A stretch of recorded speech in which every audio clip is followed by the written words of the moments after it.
সকলকে জয় যিশু। আমি পাস্টর বিপ্লব সরকার। আশার বাণী বাইবেল অধ্যয়নে আপনাদের আরেকটি বার স্বাগত জানাই।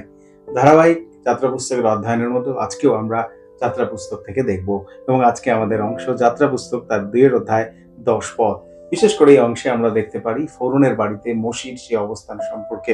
আজকের এই মুহূর্তে আমি বিশেষ করে আপনাদেরকে বলতে চাই যে আমাদের জীবনের অভিজ্ঞতার একটা বিশেষ মূল্য রয়েছে।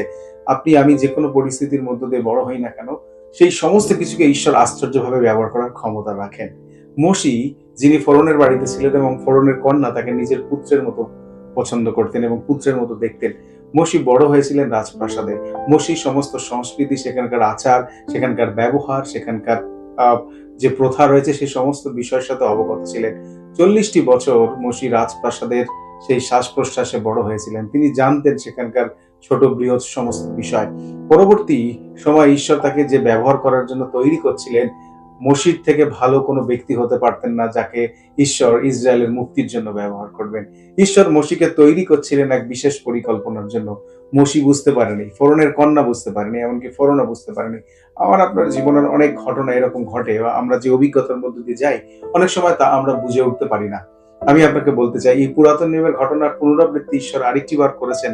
সেটা হলো নতুন নিয়মে। যখন আমরা সাধু পৌলের ঘটনা দেখি, বিশেষ করে প্রেরিত তার ৯ অধ্যায়, আমরা সেখানে দেখতে পাই যে প্রেরিত ৯ অধ্যায় সাধু পৌল, যিনি একজন দক্ষ একজন জিহুদি শিক্ষাগুরু এবং ছাত্রদের মধ্য থেকে বিশেষ করে যে শিক্ষায়তনে সব থেকে ভালো ছাত্র, যিনি ইব্রিয় পুস্তক সম্পর্কে, ইব্রিয় ব্যবস্থা সম্পর্কে সমস্ত কিছু জানতেন, তিনি যখন প্রভু যীশু খ্রিস্টকে জানতে পারলেন দামাস্কাসের পথে, তার থেকে ভালো ব্যক্তি আর কে হতে পারে যে পুরাতন নিয়ম থেকে যিশুকে জিহুদি অজিহুদিদের মাঝখানে প্রচার করতে পারে।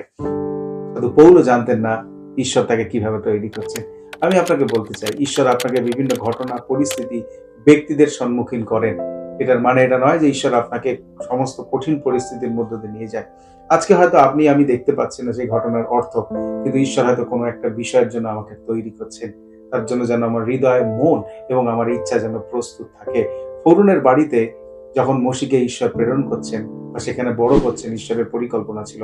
আজকে যেখানে আপনি বড় হয়েছেন, যেখানে আপনি তৈরি হচ্ছেন এবং এখানে নিয়ে আসার জন্য ঈশ্বর যে সমস্ত ব্যক্তিদের ব্যবহার করেছেন, সমস্ত কিছু ঈশ্বরের পরিকল্পনা।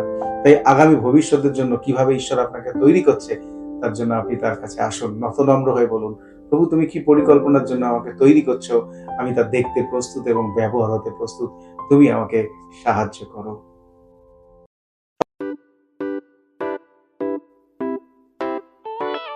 পুরাতন গেল শেষের পাতা,